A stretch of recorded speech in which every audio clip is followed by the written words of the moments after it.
Hi everyone, so in this video we'll be looking at negative and fractional indices, okay? And to start off with, we're going to just be looking at negative indices, what the rule is and how it came about, so how it was derived, okay? So we'll be looking at the rule first, and the rule states that a to the power of negative b is equal to 1 over a to the power of b. Okay, so when we're thinking about the proof for negative indices, I want you to think about the following. How could we write n cubed over n to the power of 6 in simpler terms? Okay, so I want you to pause the video here and have a think about it, and then come back to what it actually is and see if you've got it right. So if we think about n cubed over n to the power of 6, we can actually write it in its expanded form, okay, which is n times by n times by n at the top, and at the bottom we've got 6 n's that we need to be writing down, and 6. Okay, and then I want you to think about that we've got a fraction here, and when we've got common factors, okay, at the numerator and the denominator, we can cancel them out. Okay, so I'm just going to be cancelling these out. I've got 1, 2, 3 at the top, which I can cancel out with the bottom, so 3 and 3 gone. And now what we can actually do is think about what's going to be at the top and what's going to be at the bottom. Now what are we left with? So at the top we've got no powers of n left, so we're actually just left with a 1, and at the bottom I've got my 3 n's. Okay, so therefore this can be now written as 1 over n cubed, since we've got just 3 n's at the bottom. And now if we think about laws of indices, then n to the power of 3 over n to the power of 6 is actually a division question, okay, which means we can apply laws of indices, which states that when you've got the same base number and you've got powers and they're being divided, we can subtract our powers. So this means we can do n to the power of 3 minus our 6, okay, which was in the denominator's power. So therefore we're now left with n to the power of negative 3, okay. This shows that what we've got over here, okay, is equal to what we've got down here, okay. So this now brings us back to the rule that we looked at the start, which was that any number, okay, and if it's got a negative power to it, then it can be written as 1 over that number or that letter, that variable, to the power of what we had over here. So that in this case it's the power of 3, okay. So therefore n to the power of negative 3 is equal to 1 over n cubed. And when I'm saying we can write that number as 1 over, I mean to find the reciprocal, okay. And the reciprocal just means to be flipping what you've originally got. So in this case I've just got n, which I know can be written as n over 1 as a fraction, okay. So if I was to flip this, I would be getting 1 over n, and then the cubed comes as well, okay, and your negative sign just goes, because that implied that we just had to flip it. So now we're just going to look at some examples to apply what we've just learned over here. Okay, so the first question that I want us to look at is 4 to the power of negative 1. Now 4 to the power of negative 1, that means our power is just 1, so we don't actually have to square or cube or do anything, it just stays as it is. But because we've got the negative sign, we do have to find the reciprocal and flip it. So first of all, we need to think about 4. Well, how can we write that as a fraction so that we know how to flip it? Okay, so we know that 4 can actually just be written as 4 over 1, okay, in the following way. And then if I'm finding out the reciprocal, I'm flipping it, which makes it 1 over 4. And since it's just to the power of 1, I can just leave it as 1 over 4, because to the power of 1 just means itself. Okay, so we need to just remember to be doing our flip first of all, and then doing our power. Okay, example 2, we've got 5, this time to the power of negative 3. Okay, so first of all, again, we need to be writing down 5 as a fraction. So it can be 5 over 1. And now we need to be flipping it, finding the reciprocal. So that becomes 1 over 5. And then lastly, we need to remember to actually apply our power, okay, as our rule states, to the denominator. So it becomes 1 over 5 cubed, okay. The power is actually applied to your whole value, to your actual whole fraction, but because 1 cube is just 1, we don't really bother writing that at the top. So it's just 1 over 125. That's our final answer. Okay, and then example 3, we've got 2 to the power of negative 4. So again, first of all, I'm going to be finding the reciprocal of 2. But before I do that, let's write down 2 as a fraction. So it's 2 over 1. Finding the reciprocal gives us 1 over 2. And then applying your power gives me 1 over 2 to the power of 4, which 2 times 2 times 2 times 2 is actually 16. So the answer is 1 over 16. Okay, so now we'll be moving on to looking at fractional powers. So we'll start off first by looking at the rule, okay?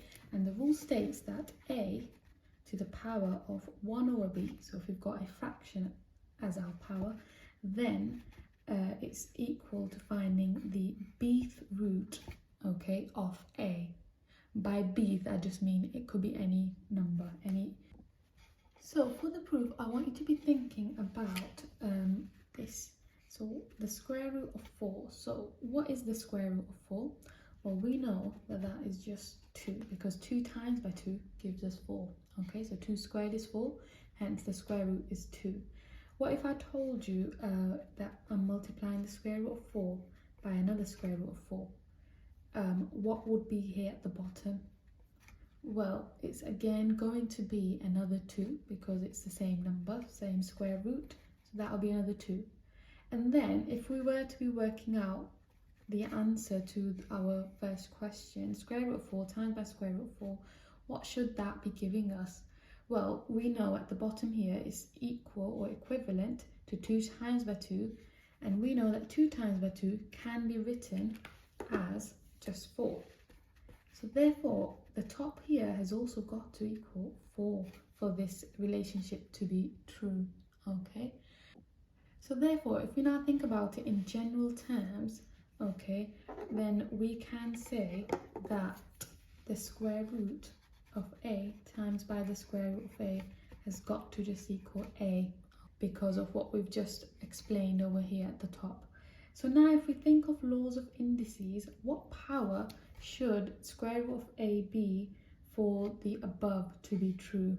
Okay, what power can we replace the square root symbol with in order for this multiplication to be accurate?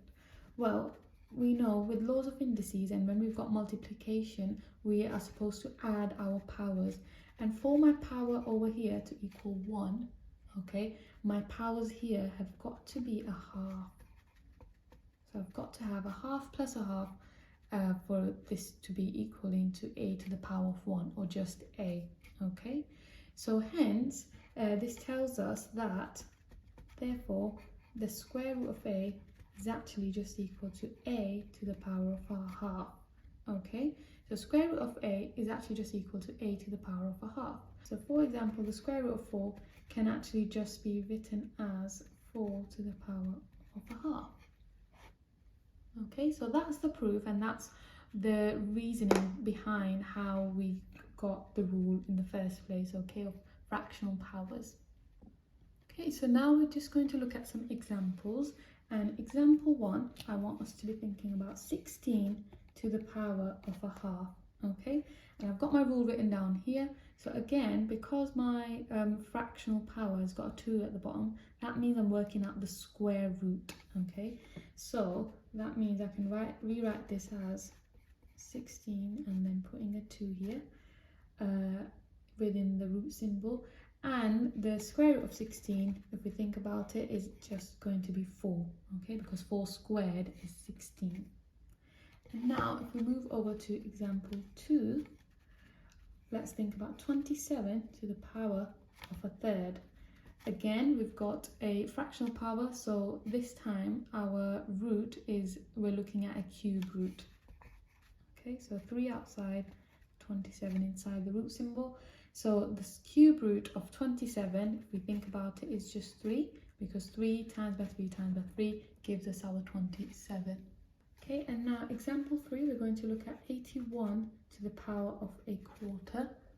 Okay, now we've got a 4 as our denominator, therefore that means we're looking at finding out the fourth root of 81. Okay, so what number multiplied by itself 4 times gives us 81?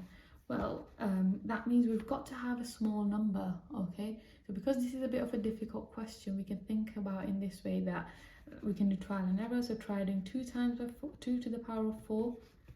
Okay, well, we know that that is just going to be 16, so it's not going to be that. So let's try 3 to the power of 4.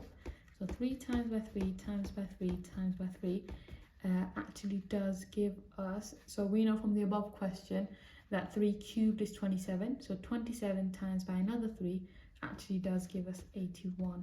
Okay, so hence the fourth root of 81 is just going to be 3. This last question I've written down trick question because it's combining what we've just learned about negative powers as well as fractional powers. Okay, so we've got 81 to the power minus a half. Okay, this means that, let's break it down. So the minus symbol means that we need to be flipping our number or working out the reciprocal of it, and the half, okay, means that we need to be working out the square root of our number. Okay, now we can do this in any order. I could be flipping it first, 81, and then doing the square root, or I could do the square root first and then flip my answer. Okay, both ways you get the right answer. So I'm just going to start off by doing the square root bit first and then flipping it. So the square root of 81, okay, is actually equal to 9.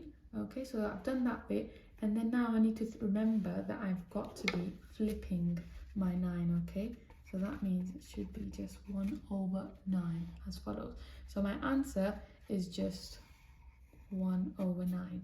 Okay, so I hope that you found this tutorial helpful, and I did want to show you the reasoning behind both of the topics that we looked at, fractional powers as well as negative powers, because I feel that finding out the reasoning really helps you to remember it in a better way.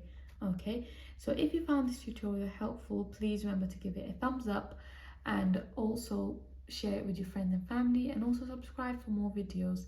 Thank you for watching.